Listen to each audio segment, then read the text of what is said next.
भोला सब दुख काटो अब आपका शरीर ही ठीक नहीं है तो आप किसके लिए कमाएंगे? फिर किसके लिए? आप फिर किसके लिए कमा रहे हैं? ये धर्म पत्नी का फर्ज है जो अपने पति को कहे। मंदोदरी अपने पति को समझाती थी, भले पति समझे ना समझे।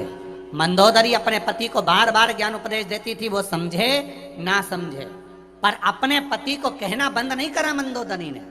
एक पत्नी वो होती है, अगर पति चिल्ला के दौड़ जाए, पति कुछ बोल दे तो पत्नी बोलना बंद कर देती है, फिर बोलती ही नहीं, मैं काय को बोलूं, मुझे क्या करना, अच्छा है जाओ तुम। तो नहीं, तुम धर्म पत्नी हो, तुम्हारा फर्ज है।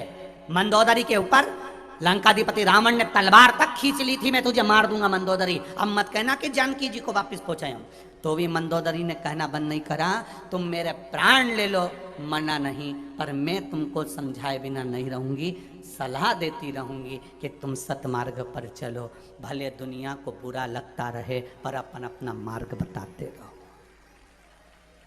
अपन अपना मार्ग बताना, पीछे मत हटना। कई लोगों को बुरा लगता होगा, सियोर वाला महाराज ये बोल देता है, वो बोल देता है, पर निवेदन है, जब मंदोदरी अपना काम नहीं छोड़ रही तो सियोर वाला महाराज अपना काम कैसे छोड़ सकता है?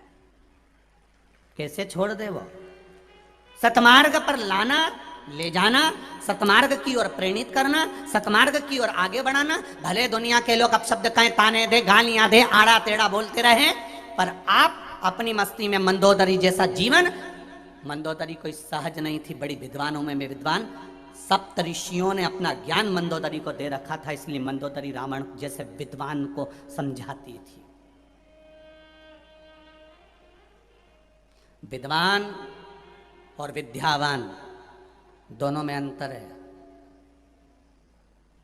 रावण के आगे लिखा रहता था विद्वान, और हनुमान जी के आगे लिखा रहता था विद्यावान गुणी अति चातुर। रावण के आगे विद्वान लिखा रहता था और हनुमान जी के आगे विद्यावान लिखा रहता था। विद्वान और विद्यावान में अंतर है। विद्वान जो होता है वो दूसरे को नीचा दिखाने का प्रयास करता है, और विद्यावान दूसरे को उठाने का प्रयास करता है। विद्वान और विद्यावान में अंतर है। कई लोग बड़े बड़े अपने अपने सिंहासन पर बैठ जाएंगे, ऊंचे ऊंचे पद पर बैठ जाएंगे, हम विद्वान हैं, हमारे पास में वेद और शास्त्रों का ज्ञान है। तुम विद्वान तो बन गए रावण जैसे, पर दूसरे को गिराना जानते हो। और मेरा हनुमान, जिनके आगे लिखा है विद्यावान गुणी अति चातुर, वो विद्यावान है, इसलिए लक्ष्मण मूर्छित भी हो गए तो रात भर में जड़ी बूटी ढूंढ कर उठाने का प्रयास करते हैं, वो विद्यावान। तुम्हारी विद्वत्ता वो किसी काम की नहीं अगर दूसरे को नीचे गिरा रहे हो। तुम्हारा विद्वत्पन वो किसी काम का नहीं अगर दूसरे को नीचा दिखा रहे हो। तुम्हारी विद्वत्ता वो किसी काम की नहीं जो दूसरे पर उंगली उठा रहे हो। तो विद्वान और विद्यावान में अंतर है। विद्वान लंकाधिपति रावण है जो दूसरे को हमेशा नीचा दिखाता है। मंदोदरी तो मुझे जानती नहीं है, विभीषण को लात मारकर निकाल दिया, सग्गा भाई था। अगर इतना बड़ा विद्वान था तो ये सोचना था कि मेरा भाई कहाँ जाएगा, मेरा भाई कितनी ठोकर खाएगा, मेरे भाई को कहाँ कहाँ जाना पड़ेगा। तो विद्वान है ना, इतना बड़ा विद्वान बनता है तो अपने भाई को लात मारकर क्यों निकाल दिया? मेरे बराबर कोई नहीं, मैं दशानंद, मैं बड़ा विद्वान हूं। विद्वान दूसरे को नीचे नहीं दिखाता, भरी सभा में अपने भाई को लात नहीं मारता।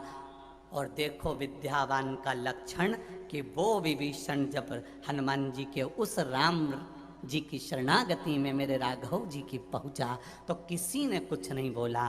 हनुमान जी ने कहा, क्योंकि विद्यावान थे तो उन्होंने कहा नहीं सरकार, इनको रख लीजिए, क्योंकि ये विभीषण हैं, इनके दरवाजे पर तुलसी का क्यारा है, इसको आप अपनी सेना में रख लीजिए। ये विद्यावान गुणी अति चातुर।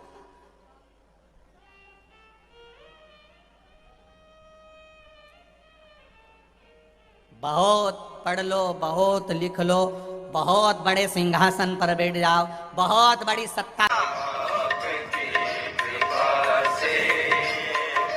सब काम हो रहा है, करते हो भोले बाबा, मेरा नाम हो रहा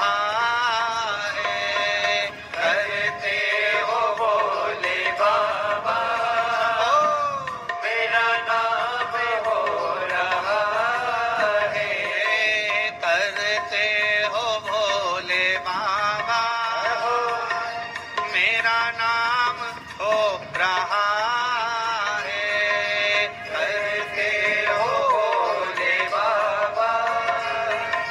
जितने आस्था पर कथा सुन रहे हो दोनों हाथ